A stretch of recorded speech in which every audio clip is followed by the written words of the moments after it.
Assalamu alaikum dear students. Today we are going to conduct another PBA first year practical to determine unknown weight by using Gravesand operators. तो इस operators के ज़रिए हम unknown wait को कैसे calculate करेंगे ये इस प्रैक्टिकल में आप देखेंगे। तो इसमें देखें कि सबसे पहले हमने जो अननोन वेट है उसको डिजिटल बैलेंस के ऊपर आप कैलकुलेट कर लें अगर, तो उससे ये होगा कि एक नॉन वैल्यू आपके पास आ जाएगी। तो जब हम वेक्टर एडिशन से उसे कैलकुलेट करेंगे तो फिर ये मैच हो सकेगी। तो देखें डिजिटल बैलेंस पे ये 36 ग्राम इसका वेट आ रहा है और अब हम इसको ग्रेवसैंड ऑपरेटर्स पे ले जाके वेक्टर एडिशन के प्रोसेस से कैलकुलेट करेंगे। तो ग्रेवसैंड ऑपरेटर्स पे हम एडजस्ट कर रहे हैं, राइट और लेफ़्ट दोनों तरफ दो वेट्स एडजस्ट किए हैं। एक्स और वाई दोनों सेम भी हो सकते हैं और डिफरेंट भी हो सकते हैं। तो हमने ये डिफरेंट वेट्स लिए हैं। राइट पे एक्स में 30 ग्राम और लेफ़्ट पे वाई पैन में 20 ग्राम वेट लिया हुआ है। अब इसको देखें ग्रेवसैंड पे काम करने का तरीका ये है कि मिरर स्ट्रिप थ्रेड के नीचे रख के थ्रेड को उसके इमेज के ऊपर ओवरलैप करके दो निशान आपने राइट और लेफ़्ट पे लगाने हैं मिरर स्ट्रिप के, जिससे स्ट्रेट लाइन आप वेक्टर ड्रॉ कर सकते हैं। तीनों वेट्स का, दो नॉन वेट्स हैं और एक अननोन वेट। तो देखें हमने तीनों थ्रेड्स के नीचे निशान लगा लिए हैं। बस ग्रेवसैंड ऑपरेटर्स पे आपका इतना ही काम है। बाकी जो वैल्यूज़ आपने उसमें वेट्स की सब्स्टिट्यूट की हुई हैं उनको आप लेके यहाँ पे कैलकुलेट करेंगे।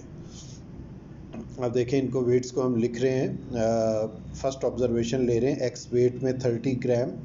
तो 30 ग्राम को हम कन्वर्ट कर लेंगे पहले केजी में। सो इट बिकम 0.03 केजी और इसी को न्यूटन्स में भी कन्वर्ट कर लें। जी की वैल्यू 10 लेके मल्टीप्लाई कर दें तो ये 0.3 न्यूटन इसका वेट बन गया। वाई पैन में 20 ग्राम वेट है तो उसको हमने केजी में उसे भी कन्वर्ट करना है, 0.02 केजी और न्यूटन्स में कन्वर्ट करते हुए 10 से मल्टीप्लाई करके 0.2 न्यूटन इसका वेट आ गया।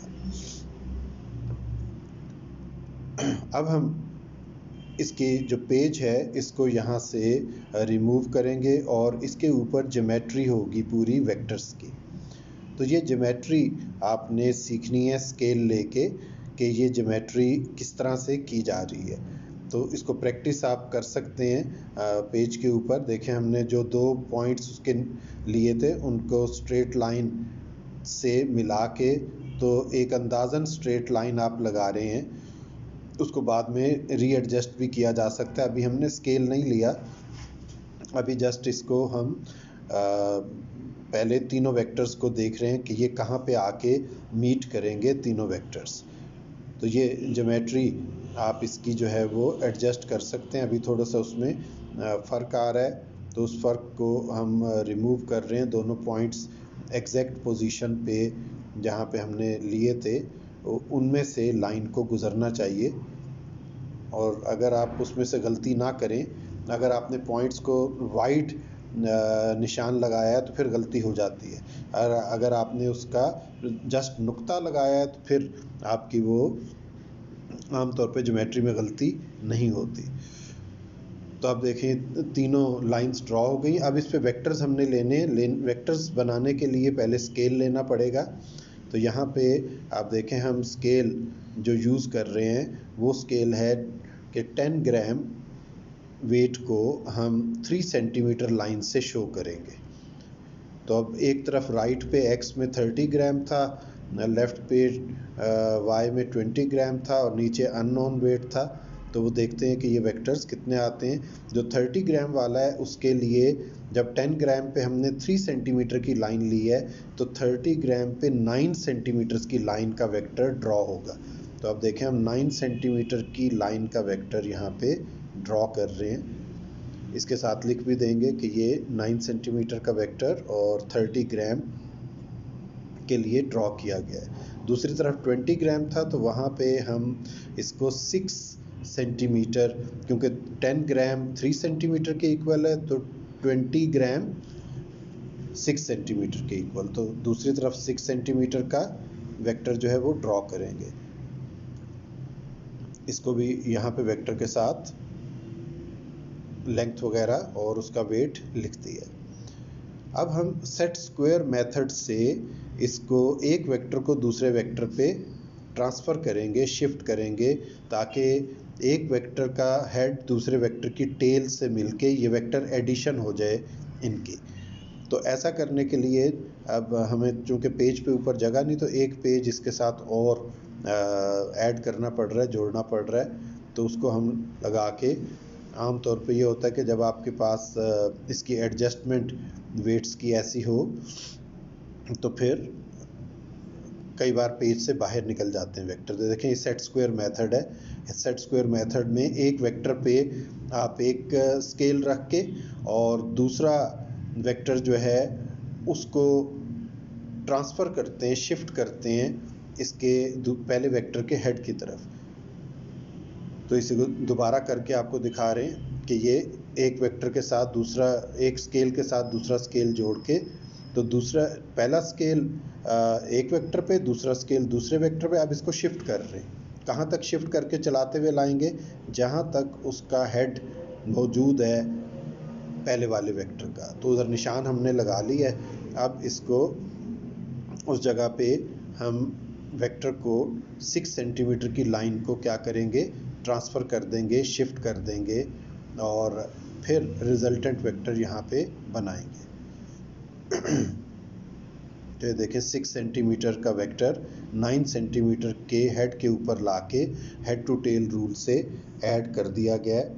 तो अब इसको हम रिजल्टेंट वेक्टर के लिए जो ओरिजिन है वहाँ से काउंट करेंगे, मेजर करेंगे कि ये रिजल्टेंट वेक्टर कितनी लेंथ का बना है। तो अब इसको मेजर किया जा रहा है कि रिजल्टेंट वेक्टर कितनी लेंथ का बना है।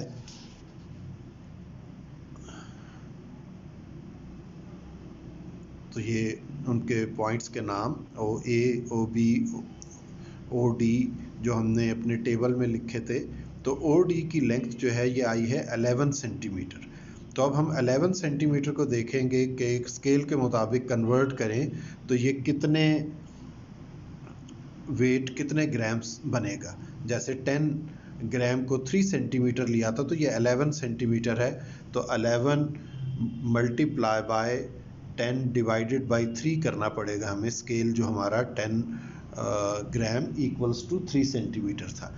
तो 110 डिवाइडेड बाय 3, तो ये तकरीबन 36 ग्राम से थोड़ा सा ज़्यादा वेट यहाँ पे आ रहा है। 36.5 ग्राम आलमोस्ट बनता है। तो राउंड करके लिख रहे थे, फिर ख्याल आया कि ठीक है, इसको आप जो आ रहा है 36.5 के करीब उसी को लिख लें। तो ये आपका वेक्टर एडिशन से ये वेट निकला है, जबकि डिजिटल बैलेंस पे ओरिजिनली वो वेट जो था वो 36 ग्राम था। तो आप देखें कि इसके बाकी हम कॉलम्स को फिल कर रहे हैं। वेक्टर्स के 9 सेंटीमीटर, 6 सेंटीमीटर ये वेक्टर्स थे, 11 सेंटीमीटर रिजल्टेंट वेक्टर आया। अब उसको हम वेट में कन्वर्ट कर रहे हैं, उसी तरह जैसे पेज के ऊपर हमने कैलकुलेट किया था इसी तरह टेबल के ऊपर लाके इसको हम लिखेंगे। तो ये वेट जो है वो बना 36.5 ग्राम, जबकि ओरिजिनल वेट जो पहले था वो 36 ग्राम था। इसी को केजी में और न्यूटन में भी चेंज कर रहे हैं। ज़्यादातर कॉपीज़ डाइन्स में वेट को कन्वर्ट करती हैं। डाइन्स CGS की फोर्स की यूनिट है जो आमतौर पे बच्चों ने नहीं पढ़ी होती, तो इसलिए हमने उसको यूज़ नहीं किया।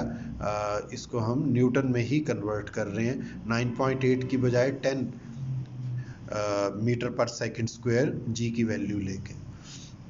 तो डिफरेंस देखें इस जगह पे क्या आ रहा है कि ओरिजिनल वेट जो था वो आपका 0.36 न्यूटन था, जबकि ये 0.365 आया। तो इट मींस के 0.005 न्यूटन का डिफरेंस आया। तो इतना सा डिफरेंस जो है वो एक्सेप्टेबल होता है। इतनी एरर प्रैक्टिकल में आमतौर पे हो जाती है और ये आप कह लें कि ना होने के बराबर है। ये एरर 5% के अंदर ये एरर जो है वो मौजूद है।